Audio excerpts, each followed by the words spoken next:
I have an inclination for the water. I love the space of it.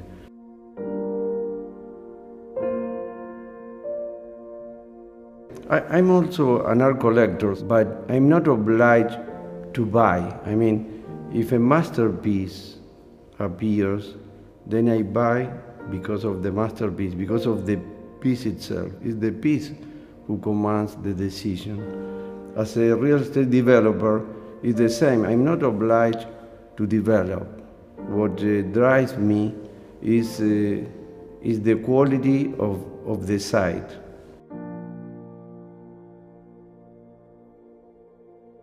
I did have two frontages of great value, and the building had to reflect those forces of nature in some way.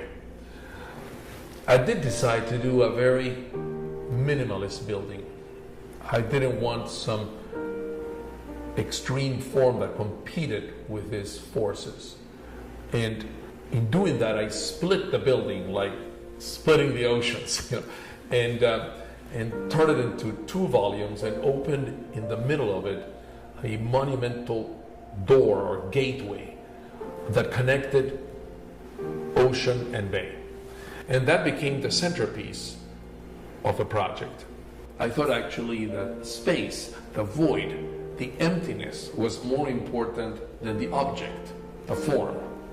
And that, in fact, maybe the form should fade away and focus on this grand space that symbolizes that linkage.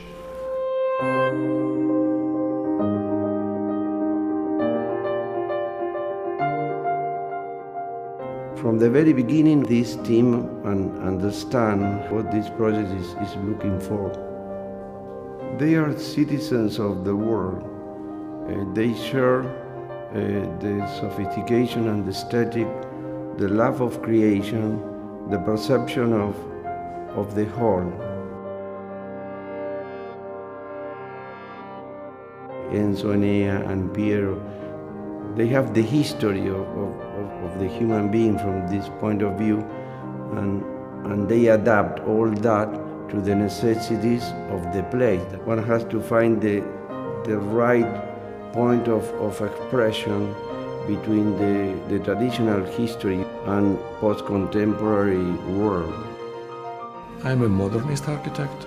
I never think to do something traditional. Traditional means I never working for the marketing research. I'm working for a private taste. The people, they choose me because I'm in that way quite precise. I never work with compromises, We like to be coherent, and we like to be natural, and we like to be not easy, but you have to be human and humanistic. And we put inside some simple approach of life. You have to increase the neighborhood, you have to increase the boundaries, you have to increase the community.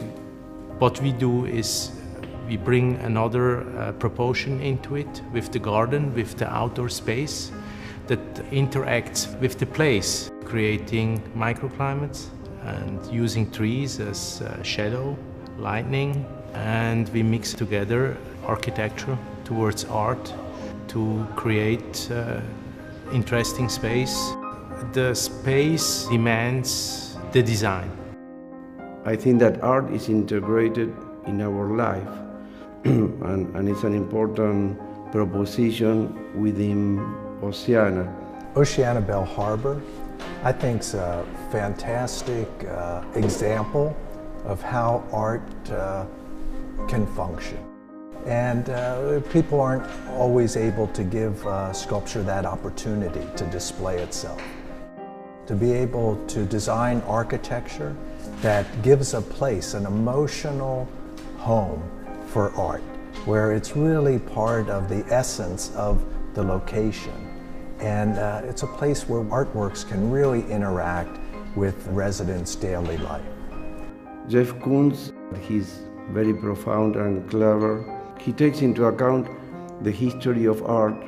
These two pieces actually are revisiting of the history of art, but with own postmodern, post-contemporary statement and individual view of art. The two works at Oceana Bal Harbour they're based in a sense of mythology of Pluto and Proserpina. This is really a symbol of the seasons and of the changing of life and the passions of life, the energy of life. But I think both of these works function very emotionally about a sense of opportunity, chance of transcendence that we have in our lives, to exploit the freedom that we have. Everything converges into a unique proposal, a differential proposal. I like to think it's not the only place to be. It's the first place to be in Bal Harbour now.